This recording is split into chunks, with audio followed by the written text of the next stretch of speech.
Kamu Selama pikir semua ini akan bertahun-tahun, berhasil. istriku Kamu menghinaku selalu karena aku terlalu meremehkanku, tua Bara. dan tak cukup kaya. Dia bahkan Sekarang bilang lihat bisa hasilnya. mencari pria yang jauh lebih baik. Coba 5 lihat hari ini, sayang. kemudian, Proyek kita yang dia di Bali sudah benar-benar beres. menemukannya, Keuntungan bulan ini saja seorang cukup pria untuk kita muda liburan dan keliling Eropa. sukses. Wah, Tapi, kamu memang yang terbaik. bagaimana Aku jika sangat bangga kekayaan padamu. pria itu palsu? Permainanmu sudah Dan berakhir. aku tahu kebenarannya sejak awal. Apa yang akan kulakukan saat semua Dokumen-dokumen ilusi ini itu menceritakan hancur di depan semuanya. matanya? Sebelum melanjutkan ceritanya, mari tuliskan di komentar, dari mana kamu menonton video ini. Semoga yang sudah subscribe channel Hakikat Kisah, kami doakan dimudahkan urusannya, dilancarkan rezekinya, disehatkan badannya, dan dikabulkan semua doanya, amin. Mari kita mulai ceritanya. Udara sore di ruang keluarga selalu terasa kaku, dingin, seolah dipenuhi es yang tak terlihat. Bara, pria berusia 38 tahun, duduk di sofa tunggalnya, kepalanya sedikit menunduk, fokus pada laporan keuangan bulanan yang ia bawa dari kantor. Pekerjaan itu adalah bagian dari hidupnya. Sesuatu yang ia bangun dengan susah payah selama hampir 20 tahun. Menempatkannya di posisi manajer tingkat menengah yang mapan. Ia tidak kaya raya, tetapi penghasilannya lebih dari cukup untuk menopang kehidupan mereka di rumah 2 lantai yang tenang ini. Ia menyediakan keamanan, stabilitas. Namun, stabilitas itu tampaknya tidak pernah cukup bagi Maya. Istrinya yang 5 tahun lebih muda, baru saja selesai berdandan. Pakaiannya selalu rapi, riasannya sempurna, dan matanya memancarkan ketidakpuasan yang sudah akrab bagi Bara. Ia berdiri di ambang pintu, bersiap keluar, tetapi tidak pernah melewatkan kesempatan untuk melontarkan kata-kata tajam sebelum pergi. "Sudah selesai dengan angka-angka membosankanmu itu, Bara?" tanya Maya. Suaranya halus tetapi mengandung racun yang sudah diencerkan. Yang Bara tahu persis apa rasanya. Bara mengangkat pandangannya. "Belum, sebentar lagi." "Apa, Mei? Kau mau keluar?" "Tentu saja mau keluar. Kau pikir aku mau menghabiskan malam minggu di rumah, melihatmu berkutat dengan kertas tua itu?" "Teman-temanku mengadakan pertemuan." Maya melangkah mendekat, matanya menyapu penampilan Bara yang sederhana, kaos polos dan celana rumahan. "Lihat dirimu, baru jam 7 malam, tapi kau sudah terlihat seperti kokik-kokik yang siap tidur. Itu pasti karena usiamu ya." Sudah tusukan kata-kata itu mendarat di tempat yang sama, di ulu hati Bara. Bukan kali ini saja. Dalam 4 tahun pernikahan mereka, hinaan tentang usia Bara yang lebih tua dan yang lebih penting, tentang kekayaan mereka yang hanya cukup, sudah menjadi lagu wajib yang diputar setiap kali Maya merasa bosan. "Aku sudah bilang, aku hanya ingin istirahat. Pekerjaan hari ini cukup menguras tenaga," jawab Bara, mencoba bersabar. Maya mendengus. Ia berjalan ke dekat jendela, melihat keluar ke jalanan perumahan yang tenang. "Istirahat, itu yang selalu kau katakan. Kau tahu, tadi sore aku bertemu Siska. Suaminya baru saja membelikannya tas baru. Harganya, ya, aku bahkan malu menyebutkannya di depanmu." Bara menutup laporan itu pelan-pelan. Ia menghela napas. "Mei, kita sudah membicarakan ini. Aku bisa memberikanmu kenyamanan. Kita tidak pernah kekurangan. Aku punya tabungan pendidikan yang cukup untuk anak kita nanti. Kita punya rumah, mobil, itu sudah lebih dari cukup." Maya borbalik. Wajahnya kini menunjukkan ekspresi jijik yang terang-terangan. "Cukup." Kata cukup itu yang membuatku bosan setengah mati, Bara. Aku butuh lebih dari cukup. Aku butuh hidup yang membuat orang iri, bukan hidup yang hanya membuatku bisa membayar tagihan tepat waktu. Ia menunjuk Bara dengan jari telunjuknya, gerakan yang selalu membuat Bara merasa seperti anak nakal yang dimarahi. "Kau tahu, masalah utamaku adalah kau, usiamu, caramu berpikir yang kuno, dan dompetmu yang isinya tidak pernah membuatku terkejut." Maya memajukan wajahnya sedikit. Tatapannya dingin dan menantang. "Kau tahu, Bara, di luar sana banyak pria yang lebih muda darimu, yang memiliki segalanya yang tidak kau miliki. Mereka haus, ambisius, dan uang mereka seolah tidak ada habisnya. Aku bahkan tidak perlu susah payah mencarinya." Lalu, kalimat andalan yang selalu ia lontarkan, yang kali ini terasa lebih menusuk daripada biasanya. Karena diucapkan dengan keyakinan penuh, "Aku bisa mendapatkan pria yang lebih muda, lebih kaya, dan lebih menarik darimu kapan saja." Bara, keheningan melayang di antara mereka, tebal dan menyakitkan. Bara menatap mata istrinya. Di sana, ia tidak melihat amarah sesaat, tetapi kejujuran yang menakutkan. Maya benar-benar percaya pada kata-katanya. Bara menyadari, masalah mereka bukan lagi tentang uang atau usia, melainkan tentang rasa hormat. Ia sudah kehilangan rasa hormat istrinya. Bara tidak melawan. Ia tidak berteriak atau memohon. Ia hanya membalas tatapan Maya dengan tatapan kosong, yang seolah-olah mengamati istrinya sebagai orang asing. Ia mengangguk kecil, hampir tak terlihat. "Baiklah, Mei, Aku harap kau bahagia. Tentu saja, aku akan bahagia. Aku akan pergi sekarang, kata Maya, mengambil tas tangannya, lalu menghilang di balik pintu. Ketika bunyi deru mobil Maya perlahan menjauh, Bara merasakan sesuatu yang dingin dan keras mengkristal di dadanya. Ia tidak lagi merasakan sakit hati, melainkan sebuah resolusi yang dingin. Ia menyadari bahwa ia terlalu lama membiarkan harga dirinya diinjak-injak. Cukup, Bara berdiri, mematikan lampu ruang keluarga, dan naik ke lantai atas. Ia mengambil ponselnya, membuka buku kontak, dan mengetik pesan singkat. Ia tidak tahu apa yang akan terjadi selanjutnya, tetapi ia tahu satu hal. Ia tidak akan diam saja lagi. Jika Maya ingin membuktikan bahwa ia bisa mendapatkan pria lain, Bara akan bersiap untuk membuktikan bahwa harga dirinya jauh lebih mahal daripada ilusi kekayaan. Bab 2. Eksplorasi dunia Maya dan sebuah janji rahasia. Sejak malam itu, suasana di rumah Bara dan Maya berubah menjadi formalitas yang tipis. Mereka berbicara seperlunya tentang tagihan atau jadwal, tetapi substansi pernikahan mereka telah menguap. Bara memperhatikan Maya semakin sibuk dengan ponselnya. Senyum tipis yang dulu jarang ia lihat, kini sering tersungging di bibir Maya saat menatap layar. Ia sering berdandan lebih lama, memilih pakaian yang lebih terbuka, dan tiba-tiba menjadi sangat protektif terhadap ponselnya. Bara tidak bodoh. Perubahan itu adalah konfirmasi dari ancaman yang Maya lontarkan. Istrinya sedang mencari pengganti, atau mungkin sudah menemukannya. Bara memilih untuk bersikap seolah-olah tidak ada yang berubah. Ia fokus pada pekerjaannya, mengatur jadwal pertemuan dengan klien, dan makan malam sendirian. Namun, di balik sikap tenangnya, Bara sudah mulai merangkai kipingan informasi. Suatu sore, Bara pulang lebih awal. Ia mendengar suara Maya berbicara dari dapur. Suaranya pelan dan manis. Nada bicara yang sudah lama tidak ia dengar ditujukan kepadanya. Bara berhenti di lorong. "Ya, aku bisa datang." "Tidak. Suamiku sedang sibuk. Dia tidak akan curiga." "Tidak apa-apa, sayang. Aku hanya ingin bersamamu." "Kau sungguh luar biasa, Rian. Aku tidak sabar bertemu lagi." Bara mengepalkan tangan, tidak karena marah, tetapi karena kekecewaan yang sudah ia duga.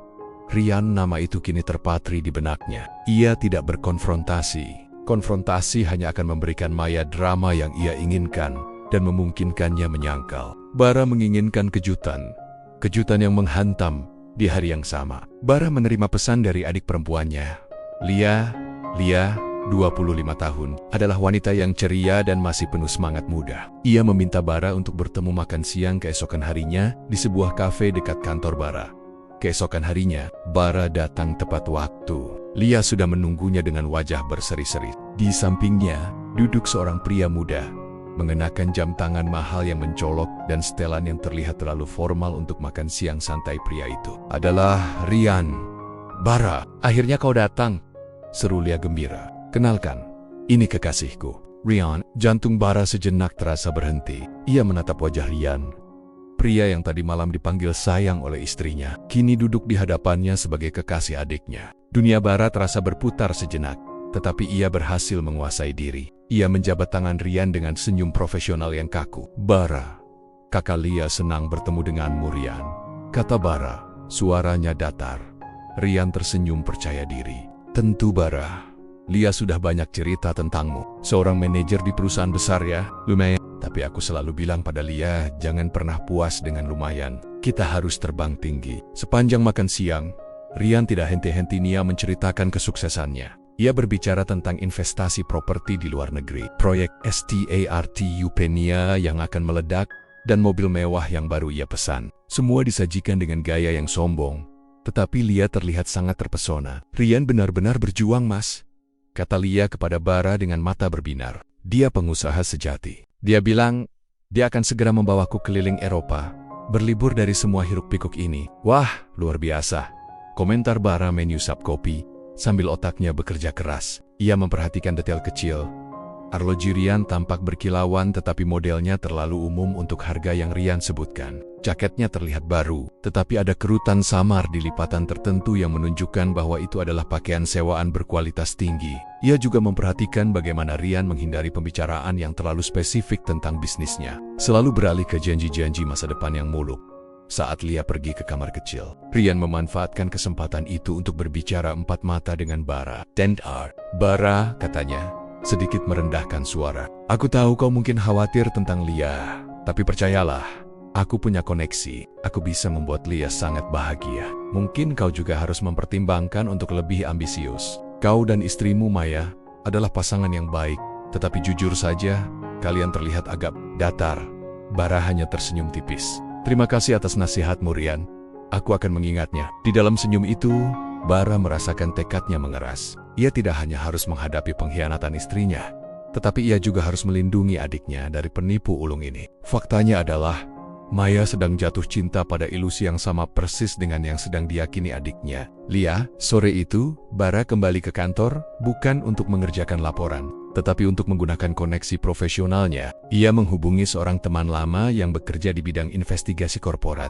Aku butuh bantuanmu, kata Bara melalui telepon. Aku butuh profil lengkap tentang seseorang bernama Ryan Aditama. Aku ingin tahu segalanya. Bisnisnya, asetnya, utangnya, bahkan detail terkecil tentang mobil dan apartemennya. Aku ingin tahu apa yang sebenarnya dia miliki, dan apa yang hanya dia pinjam. Bara mengakhiri panggilan. Ia berdiri di dekat jendela, melihat ke keramaian kota. Ia telah kehilangan istrinya pada pria ini, tetapi ia tidak akan membiarkan adiknya jatuh. 5 hari. Dalam 5 hari, Bara berjanji pada dirinya sendiri, kebenaran akan terbuka. Dan kejutan itu akan sangat menyakitkan bagi Maya, dan mungkin juga bagi Ryan. 2 hari setelah pertemuan makan siang yang canggung itu, Bara tenggelam dalam penyelidikan. Ia memanfaatkan jaringan koneksinya secara maksimal, bekerja dalam diam dan kerahasiaan. Di permukaan, ia tetaplah suami yang tenang, datang dan pergi dari kantor seperti biasa. Sesekali membalas sapaan Maya yang dingin dan singkat. Tetapi di balik pintu ruang kerjanya yang terkunci, Bara menyusun teka-teki Ryan Aditama. Laporan awal dari temannya, seorang spesialis investigasi, mulai berdatangan, dan hasilnya sesuai dengan kecurigaan Bara. Ada kejanggalan besar di balik kilau Ryan. Rian Aditama memang memiliki perusahaan, tetapi perusahaan itu, yang bergerak di bidang konsultasi digital, baru berdiri setahun lalu dan memiliki arus kas yang sangat minim. Proyek-proyek besar yang ia bicarakan dengan Lia, dan yang mungkin juga ia gembar-gemborkan pada Maya, ternyata hanyalah proposal yang ditolak, atau proyek kecil yang dibayar di muka. Kekayaan Ryan tidak dibangun dari keringat kerja, melainkan dari utang dan pinjaman agresif dari berbagai sumber. Mobil sport yang sering ia pamerkan itu, mobil sewaan jangka pendek, Bara, ujar temannya melalui telepon. Apartemennya di pusat kota, bukan miliknya. Dia hanya menyewa dalam durasi 3 bulan, dan itu pun sudah terlambat bayar. Dia hidup dari ilusi kredit dan janji kosong. Dia adalah penipu sosial yang ahli. Hati Bara terasa berat. Bukan karena pengkhianatan Maya, tetapi karena Lia, adiknya yang polos dan naif itu benar-benar jatuh ke dalam perangkap yang indah. Rian tidak hanya memikat wanita untuk uang, dia memikat mereka untuk koneksi sosial dan validasi. Dan Lia, putri seorang manajer mapan, adalah tiketnya menuju lingkaran yang lebih baik. Di tengah penyelidikan itu, Bara tanpa sengaja menyaksikan pemandangan yang menyakitkan. Saat pulang kerja, ia melihat mobil sewaan mahal Rian terparkir beberapa blok dari rumah mereka. Ia memelankan laju mobilnya, dan di kejauhan, di teras sebuah kafe kelas atas, yang jarang ia datangi karena ia menganggapnya terlalu mahal dan pamer, duduklah Maya dan Rian. Maya tertawa, tawa yang lepas dan bahagia, tawa yang Bara sadari sudah tidak pernah ia dengar dalam waktu yang sangat lama. Rian memegang tangan Maya di atas meja, membungkuk dan berbisik ke telinganya. Wajah Maya memerah, matanya memancarkan kekaguman yang nyaris memuja. Ia terpesona, benar-benar terpesona oleh ilusi kemewahan dan perhatian yang Rian berikan. Bara tidak marah, tetapi ia merasakan gelombang kekalahan yang dingin. Ia kalah bukan karena ia tidak mencintai Maya, tetapi karena ia kalah dari bayangan dan kebohongan. Ia menyalakan mobilnya lagi dan melaju pulang. Di perjalanan, ia memutuskan langkah selanjutnya. Ia harus mengungkap ini, bukan untuk merebut kembali Maya, tetapi untuk memulihkan kehormatan dirinya dan melindungi adiknya. Malam itu, Bara menyusun semua dokumen yang ia dapatkan, print out email, laporan keuangan palsu Rian, dan foto-foto aset yang disewa. Semuanya tersusun rapi dalam sebuah map coklat. Ini adalah amunisinya. Ia tidak akan menggunakan drama. Ia akan menggunakan fakta. Ia akan membiarkan kebenaran itu sendiri yang menghantam Maya. Ia melihat kalender di meja kerjanya. Hari ini adalah hari ketiga sejak ancaman Maya. Tinggal 2 hari lagi, dan rencananya akan mencapai puncaknya. Tekad Bara kini adalah ketenangan yang menakutkan. Ketenangan seseorang yang sudah lama terluka, dan kini memutuskan untuk melakukan operasi bedah tanpa bius, demi kesembuhan permanen. Ia tahu, ketika kebenaran ini terungkap, kehancuran akan melanda. Tapi Bara sudah lelah hidup di bawah tirai hinaan.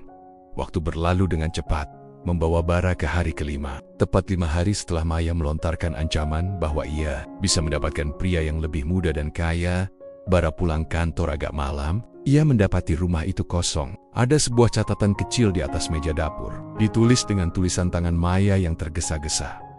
"Aku menginap di tempat Nita. Ada urusan penting. Jangan tunggu aku, Nita." Bara tahu persis siapa Nita. Teman Maya yang suka berpesta dan sering menjadi alibi saat Maya ingin menghindari rumah. Namun kali ini Bara tahu alibinya adalah Rian. Bara mengambil kunci mobilnya lagi.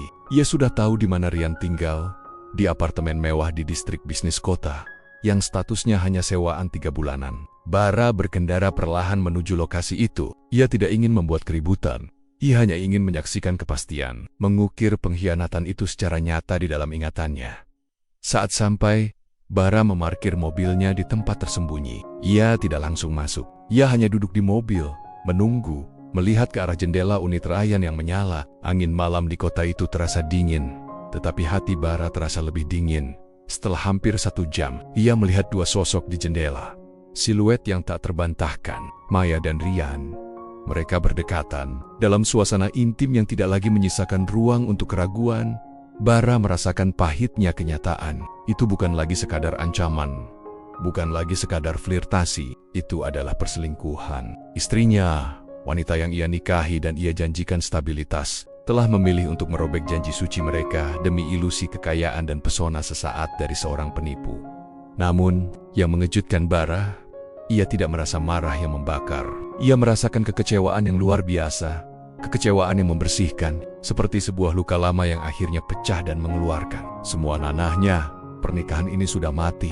Kalimat itu berbisik di benaknya, tenang dan final. Ia menyadari Maya tidak layak mendapatkan kemarahan atau tangisannya. Ia layak mendapatkan konsekuensi atas tindakannya dan kebodohannya. Bara telah lama diremehkan sebagai suami yang tua dan kurang kaya, tetapi malam ini, ia akan membuktikan bahwa ia adalah pria yang memiliki harga diri teguh dan kendali penuh atas situasi ini. Bara mengeluarkan ponselnya. Ia mengambil foto jendela unit Ryan sebagai bukti terakhir. Meskipun ia tahu bukti itu tidak sepenting bakti-bakti penipuan Rian yang akan ia gunakan untuk menghancurkan ilusi Maya, ia mematikan mesin mobil. Sekarang, ia telah melihat kepastian itu. Maya telah melangkah jauh, dan Bara harus melangkah lebih jauh lagi. Ia mengirim pesan kepada Maya dan Lia secara terpisah. Kepada Maya, ia mengirimkan pesan singkat. "Besok malam, kita harus bicara serius. Di kafe tempat kita biasa kencan dulu, jam 7. Kepada Lia, ia mengirim pesan yang lebih mendesak. "Lia, kakak butuh bantuanmu. Tolong pastikan Rian bisa datang bersamamu besok malam di kafe yang sama. Ada hal penting tentang investasimu yang harus kita diskusikan." Ia memastikan mereka semua datang ke tempat yang sama, pada waktu yang sama. Ia tidak akan memberitahu siapapun tentang kehadiran pihak lain. Bara menyandarkan punggungnya ke kursi mobil. Ia memejamkan mata. Ia baru saja kehilangan pernikahannya, tetapi ia baru saja menemukan kembali ketenangan dan martabatnya. Besok malam, ia akan memainkan kartu trufnya. Ini bukan lagi tentang cinta. Ini tentang kebenohan, tentang harga diri, dan tentang pelajaran pahit yang akan ia berikan kepada istrinya yang sombong. Ia kembali ke rumah larut malam, tidur sendirian di kamar yang sunyi. Bara siap untuk kejutan besar yang ia siapkan untuk sang istri, kejutan yang akan mengubah segalanya. Senja di kota itu terasa berat dan penuh antisipasi. Bara tiba di kafe yang ia pilih, tempat yang dulunya menjadi saksi bisu janji dan harapan mereka. Kini akan menjadi panggung penghancuran. Ia memilih meja di sudut, tempat yang cukup privat namun tetap terlihat. Bara mengenakan pakaian kerjanya, rapi dan tenang. Ia membawa map coklatnya, diletakkan di kursi kosong di sampingnya seperti sebuah tas jinjing biasa. Padahal isinya adalah bom waktu. Pukul 6:30. Lia datang bersama Ryan. Lia terlihat cantik dan sedikit gugup, sementara Rian tampak seperti biasa, pongah dan berlebihan. "Kak Bara, kenapa mendadak sekali?" tanya Lia sambil duduk. "Ya, Bara, aku harusnya ada pertemuan penting malam ini. Tapi Lia bilang kau punya informasi investasi yang menarik," sela Rian, melirik jam tangannya yang berkilauan. Bara tersenyum kecil, senyum yang tidak sampai ke mata. "Aku memang punya informasi yang sangat penting. Ini akan menjadi investasi terbaik untuk Lia, dan juga pelajaran berharga untuk kita semua." Lia bingung dengan nada bicara Bara, tetapi Ryan mengabaikannya.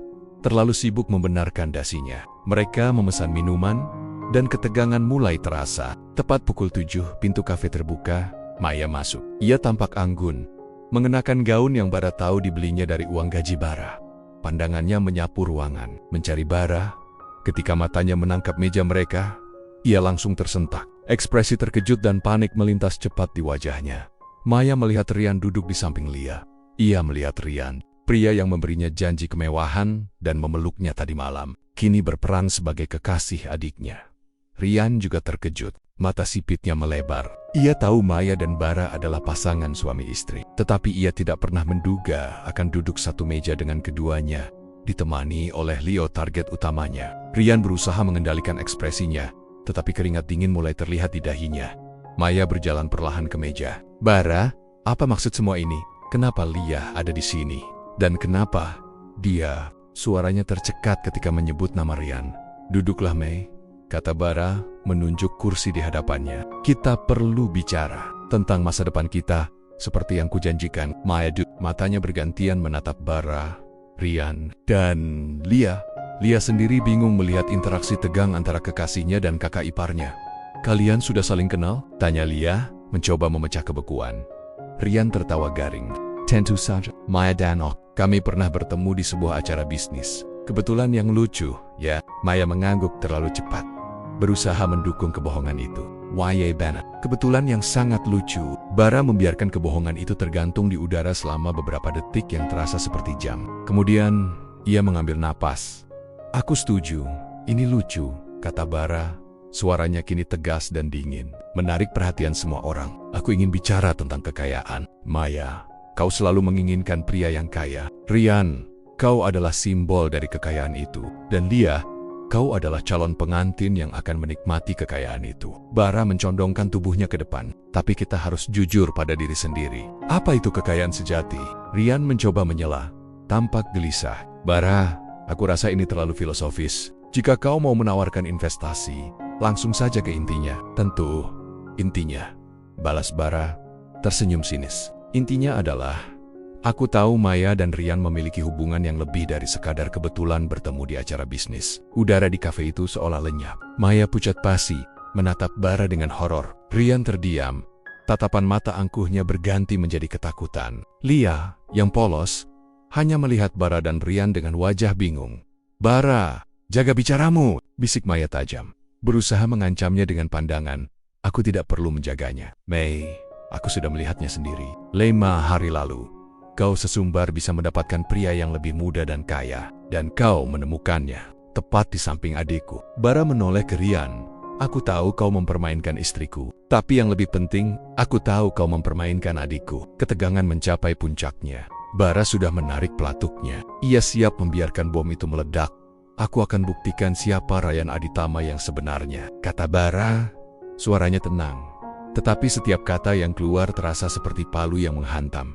Rian mencoba bangkit. Ini, Bara, kau cemburu karena istrimu sadar bahwa kau tidak memberinya apa-apa. Bara tersenyum, lalu meraih map coklat di sampingnya dan membukanya. Ia mengeluarkan selembar foto. Itu adalah foto Maya dan Rian berpegangan tangan di sebuah restoran lain. Jauh sebelum pertemuan ini, Maya, kau bilang kau menginap di tempat Nita 5 hari yang lalu. Tapi 5 hari yang lalu, kau bersenang-senang dengan Rian di apartemen sewaannya di distrik A. Aku melihatnya. Tadi malam, kau bersamanya. Maya menutup mulutnya. Air mata mulai menggenang. Ia tidak bisa menyangkal lagi. Ia tertangkap basah. Dan yang terburuk, di depan Lia yang polos, kini menatap Rian dengan curiga. Rian, apa maksudnya ini? Kau dan Kak Maya? Rian panik. Ia berteriak. Itu tidak benar, Lia. Ini semua akal-akalan Bara karena dia takut kehilanganku sebagai investor. Investor? Bara menyeringai. Ia mengeluarkan lembar demi lembar dokumen. Mari kita bicara tentang investasimu, Rian. Aku tahu segalanya. Perusahaan konsultasi digitalmu memiliki modal yang sangat kecil. Mobil yang kau pamerkan kepada adikku dan yang kau gunakan untuk merayu istriku, itu adalah mobil sewaan. Dibayar dengan uang pinjaman yang kau dapatkan dengan menjaminkan koneksi Lia. Bara melemparkan laporan keuangan palsu Rian di atas meja. Ini Lia, ini adalah laporan yang kau percayai. Laporan palsu. Aku punya laporan asli dari temanku di audit forensik. Rian hanyalah penipu sosial yang memanipulasi wanita dari keluarga mapan agar bisa masuk ke lingkaran pergaulan yang lebih tinggi. Istriku dan adikku hanyalah batu loncatan baginya. Maya terhuyung-huyung. Ia menatap laporan itu. Kekayaan yang selama ini ia puja, yang ia jadikan alasan untuk menghina suaminya, ternyata adalah kebohongan yang rapuh. Pria yang ia anggap lebih muda dan kaya, ternyata hanyalah seorang aktor dengan properti pinjaman. Tidak mungkin, bisik Maya. Suaranya gemetar. Rasa malu, keterkejutan, dan penyesalan membanjiri dirinya. Ia telah mengorbankan pernikahan yang stabil demi ilusi yang disajikan oleh seorang penipu yang juga memacari adik iparnya sendiri. Lia, yang awalnya bingung, kini menjerit. Ia melihat kebohongan Rian, melihat pengkhianatan di mata Rian. Lia bangkit, menangis histeris. Kau hanya ingin uang dan koneksi?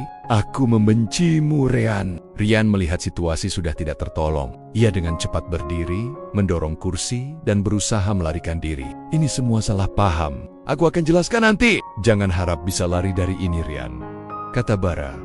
Suaranya memperingatkan. Tetapi Rian sudah berlari keluar dari kafe, meninggalkan kehancuran yang ia sebabkan. Lia menangis terseduh-seduh. Bara segera menghampiri adiknya, memeluknya dengan erat. Tidak apa-apa, Lia. Kamu aman sekarang. Kakak ada di sini. Maya duduk di sana, terpaku. Wajahnya sudah basah oleh air mata, bukan karena sedih, tetapi karena rasa malu yang luar biasa. Ia melihat kebaikan tulus Bara kepada Lia.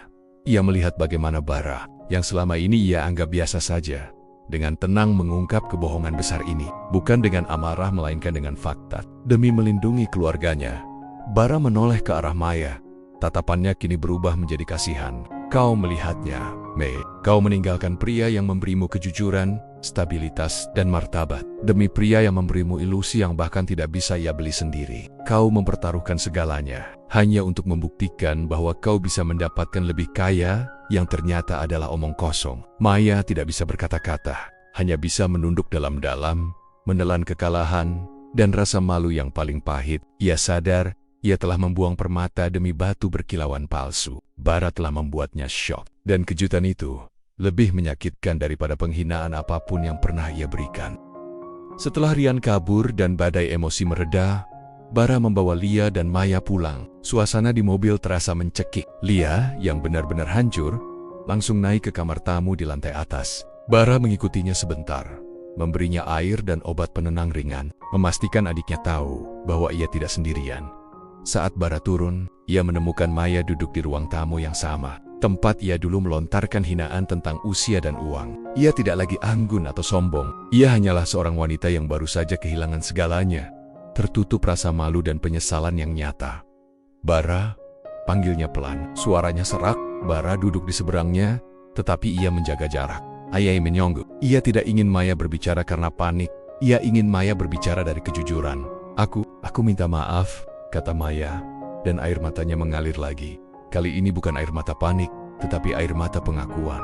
Aku minta maaf atas semua yang kulakukan, atas hinaan-hinaan yang kukatakan tentang usiamu, tentang pekerjaanmu, tentang stabilitas yang kau berikan. Maya terisak, menutupi wajahnya dengan tangan. Aku sangat bodoh. Aku dibutakan oleh ilusi. Aku terlalu terobsesi dengan apa yang dilihat orang lain, sampai aku lupa melihat apa yang nyata ada di hadapanku. Ia mengangkat wajahnya yang sembab. Rian, dia membuatku merasa diinginkan. Bara, dia bilang aku pantas mendapatkan kemewahan yang tak terbatas. Kau selalu memberikan stabilitas, tapi kau tidak pernah memberiku kejutan itu. Aku tahu itu bukan alasan, tapi aku benar-benar buta. Aku tidak percaya aku hampir menghancurkan Lia hanya karena kebodohanku. Maya beringsut sedikit di kursi.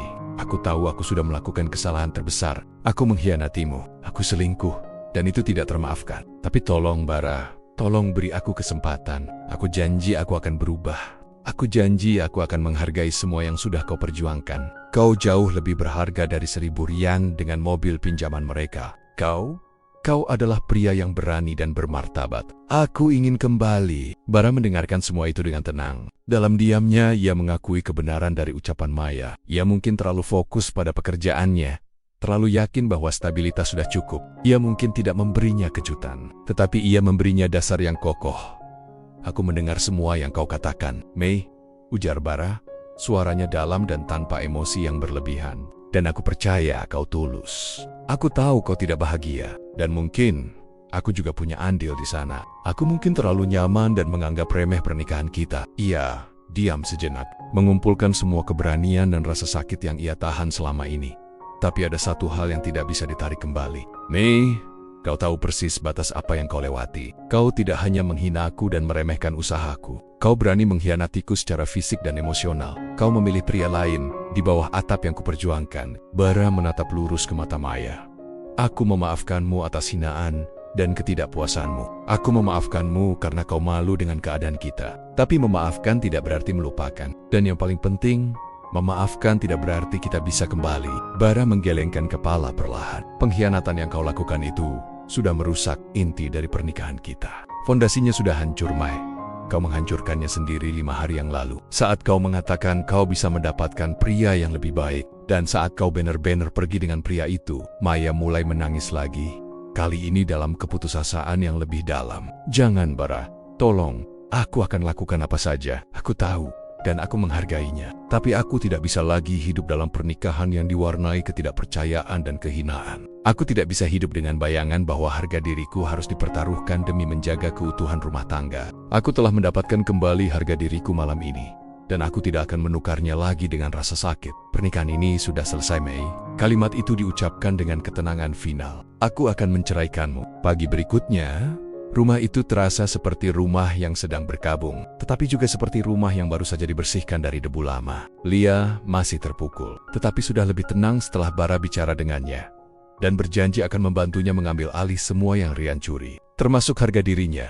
Bara dan Maya bertemu di ruang makan yang dingin, disinari matahari pagi yang menusuk. Mereka bicara secara formal tentang perpisahan. Aku tidak akan mempersulit prosesnya, kata Bara, menyerahkan beberapa dokumen kepada Maya. Aku sudah berbicara dengan pengacara. Aku akan memastikan kau mendapatkan bagian yang adil. Aku akan memberimu waktu untuk mencari tempat tinggal baru dan sebagian dari aset yang kita kumpulkan. Maya menatap dokumen itu, lalu menatap Bara. Kau tidak perlu melakukan ini. Aku yang bersalah. Aku melakukannya bukan untukmu, Mei. Aku melakukannya untuk diriku sendiri, jawab Bara, nadanya tegas. Aku ingin kau tahu bahwa pria yang kau anggap tidak kaya dan biasa saja ini memiliki martabat yang jauh lebih tinggi daripada harus menghukummu dengan kemiskinan. Aku bisa membantumu memulai hidup baru. Itu adalah kebaikanku, bukan kelemahan. Maya hanya bisa mengangguk. Ia akhirnya melihat perbedaan yang sebenarnya antara Bara dan Ryan. Ryan menjual kebohongan dan kekejaman. Bara memberikan kebenaran dan kemurahan hati. Bahkan dalam perpisahan, beberapa hari kemudian, proses cerai diurus dengan cepat dan formal. Tidak ada drama di pengadilan, hanya tanda tangan yang mengakhiri janji. Bara menyaksikan Maya pergi dari rumah mereka untuk yang terakhir kalinya. Maya tidak lagi berani memandangnya dengan pandangan menghina. Ia pergi dengan rasa malu yang membekas, tetapi juga dengan pelajaran yang pasti. Harga diri dan stabilitas jauh lebih berharga daripada semua kilauan palsu di dunia. Beberapa bulan berlalu, Bara fokus pada dirinya sendiri dan karirnya. Ia memang pria berusia akhir 30-an, tetapi ia merasa seperti baru saja mendapatkan kesempatan kedua. Ia menjadi penopang yang kuat bagi Lia, membantunya pulih dari trauma penipuan Rian, dan mengajarinya bagaimana menilai orang bukan dari tampilan luar. Suatu sore, Bara duduk di sofa yang sama, tempat Maya dulu mengejeknya saat ia membaca laporan. Kini, laporan itu terasa ringan. Ia melihat keluar jendela, di mana matahari senja bersinar. Ia telah diremehkan, diinjak-injak, dan dikhianati. Tetapi ia tidak membiarkan dirinya hancur. Ia melawan pengkhianatan dengan kejujuran, dan kesombongan dengan martabat. Ia mungkin menceraikan istrinya yang lebih muda, tetapi ia mendapatkan kembali sesuatu yang jauh lebih tak ternilai. Ketenangan, kehormatan, dan kepastian bahwa ia adalah pria yang utuh. Terlepas dari berapapun angka di rekening banknya atau berapapun usianya. Bara tersenyum. Ia mengambil ponselnya dan mengirim pesan kepada Lia, mengajaknya makan malam. Hidupnya mungkin tidak mewah, tetapi kini hidupnya damai dan berharga. Ia adalah pemenang yang sesungguhnya.